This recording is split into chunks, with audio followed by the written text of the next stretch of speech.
दोस्तों, आज आप सभी को 1896 के भारत लेके चलता हूँ। एक 5 साल का बच्चा जब अपने स्कूल पढ़ने जाता है तो उसको क्लासरूम में बैठने नहीं दिया जाता। उसको बोला जाता है कि वो क्लास के बाहर बैठे एक बोरे के ऊपर। उसे ये भी कहा जाता है कि दूसरे बच्चों द्वारा यूज़ करी गई स्लेट्स और बुक्स को वो नहीं छू सकता। टीचर्स उसको इग्नोर करती हैं। इतना ही नहीं, कॉमन वाटर ड्रिंकिंग पूल जहाँ से सारे बच्चे पानी पीते थे वहाँ से उसे पानी पीने भी नहीं दिया जाता। दूसरे बच्चे उसके साथ ना तो गेम्स खेलते, ना किसी सोशल एक्टिविटीज़ में एंगेज होते, ना ही खाना खाते। वो अकेला बैठकर खाना खाता था और अकेला बैठकर पढ़ता था। और जब वो थोड़ा बड़ा हुआ तो उसको संस्कृत भाषा भी नहीं पढ़ने दी गई। और ये सब दोस्तों इसलिए हुआ क्योंकि उसका जन्म एक मेहर जाति में हुआ था जिसको उस ज़माने में अनटचेबल बोला जाता था।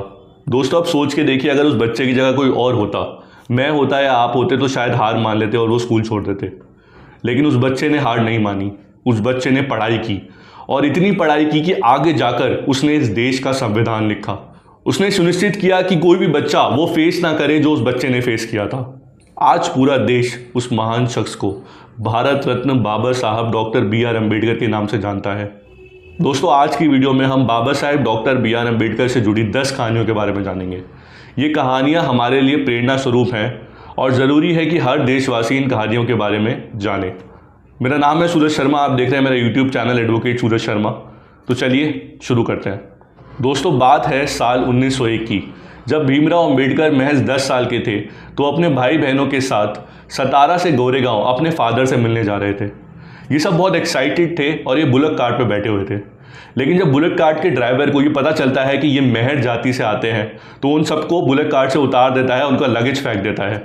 फिर इनको मजबूरन अपने लगेज के साथ पैदल चलना पड़ता है। जब एक गांव क्रॉस करते हैं तो वहाँ पर एक वेल आती है जहाँ पर उन्हें पानी पीने से भी मना किया जाता है। ये इंसिडेंट डॉक्टर भीमराव अंबेडकर पर गहरा असर छोड़ता है और आगे चलकर उनको इनजस्टिस से लड़ने के लिए ये इंसिडेंट प्रेरणा देता है। दोस्तों, 1913 में जब भीमराव अंबेडकर 22 साल के थे तो उनके एकेडमिक एक्सेलेंस को देखते हुए महाराज ऑफ बड़ौदा सयाजीराव गायकवाड़ III उन्हें एक स्कॉलरशिप देते हैं यूनिवर्सिटी ऑफ कोलंबिया न्यूयॉर्क में पढ़ने के लिए, जहाँ से वो MA कंप्लीट करते हैं अपनी 1915 में। उसके बाद दोस्तों वो PhD भी परस्यू करते हैं इकोनॉमिक्स, सोशोलॉजी और लॉ में। इतना ही नहीं, वो एक ग्लोबल स्कॉलर बन जाते हैं और उसके बाद वो DSc करते हैं लंदन स्कूल ऑफ इकोनॉमिक्स 1923 में, जिसके बाद वो एक बैरिस्टर बन जाते हैं। दोस्तों, 1924 में जब भीमराव अंबेडकर की उम्र 33 साल थी तो वो अपना लीगल करियर बिल्ड करते हैं बॉम्बे में। और लीगल करियर बिल्ड करने के साथ साथ ही वो एक बहिष्कृत हितकारिणी सभा की इस्टेब्लिशमेंट करते हैं जिसका काम होता है अपलिफ्ट करना दलित्स को थ्रू एजुकेशन, इकोनॉमिक एड और सोशल रिफॉर्म। और ये सभा जो है स्कूल्स, हॉस्टल्स और लाइब्रेरीज भी चलाती थी मार्जिनलाइज कम्युनिटी के लिए। ये सभा कहा जाता है कि फाउंडेशन स्टेप बनती है आगे की मूवमेंट्स के लिए। साल था 1927, जगह थी महद और एक चबदार टैंक जो एक पब्लिक वाटर सोर्स जो कि रिजर्व था अपर कास्ट के लिए, डॉक्टर B.R. अम्बेडकर मार्च 1927 में महद सत्याग्रह की लीड करते हैं, जिसमें थाउजेंड्स ऑफ दलित्स को वो लीड करते हैं और उस टैंक में से जाकर सब लोग पानी पीते हैं। अब बाद में जब एक कोर्ट ऑर्डर द्वारा दलितों को उस पब्लिक वाटर टैंक से पानी पीने के लिए मना कर दिया जाता है तो दिसंबर 1927 में B.R. अम्बेडकर मनुस्मृति की कॉपी को जला देते हैं और वो हेड ऑन चैलेंज करते हैं अनटचेबिलिटी के कॉन्सेप्ट को।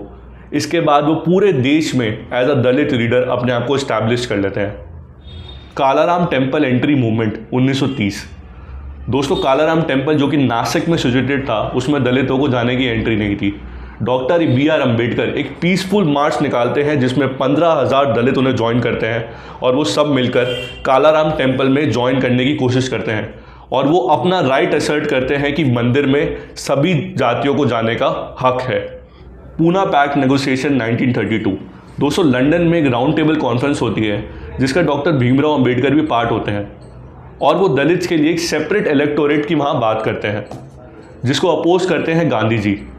फिर बाद में एक एग्रीमेंट में एक लोग एग्री करते हैं जिसमें ये डिसाइड होता है कि दलित्स के लिए कुछ सीट्स रिजर्व रखी जाएंगी जिससे उनकी पॉलिटिकल वॉइस को आवाज़ मिल सके। तो एंड में जो एक्ट साइन होता है उसमें 148 सीट्स रिजर्व रखी जाती है दलित्स के लिए लेजिस्लेचर में। तो एक डिफाइनिंग मूवमेंट बताया जाता है दलित राइट्स के लिए in the government. Annihilation of caste speech 1936।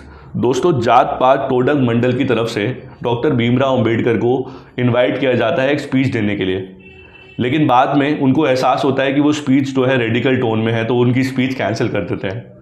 तो उसके बाद डॉक्टर भीमराव अंबेडकर एक बुक पब्लिश करते हैं जिसका नाम होता है एनहाइलेशन ऑफ कास्ट। ये बुक आगे जाके एक मैनिफेस्टो बनती है फॉर सोशल जस्टिस, जिसमें उनका विजन दिखाया जाता है फॉर कास्टलेस सोसाइटी। वो इंडिया को एक डेमोक्रेटिक रिपब्लिक में ट्रांसफॉर्म कर देते हैं with justice at its core. जो कॉन्स्टिट्यूशन होता है वो अनटचेबिलिटी को एबॉलिश कर देता है आर्टिकल 17 के थ्रू। वो इंश्योर करता है इक्वालिटी आर्टिकल 14 के थ्रू।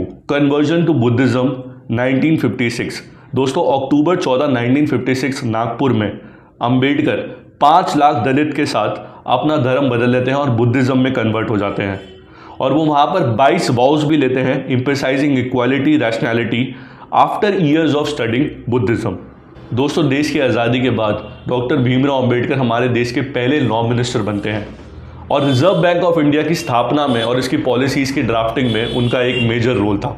तो दोस्तों कैसी लगी आपको ये स्टोरीज़ और आपके क्या ओपिनियन है डॉक्टर भीमराव अंबेडकर के ऊपर? आप अपने कमेंट सेक्शन में लिख के मुझे ज़रूर बताएं। मिलते हैं अगली वीडियो में। धन्यवाद।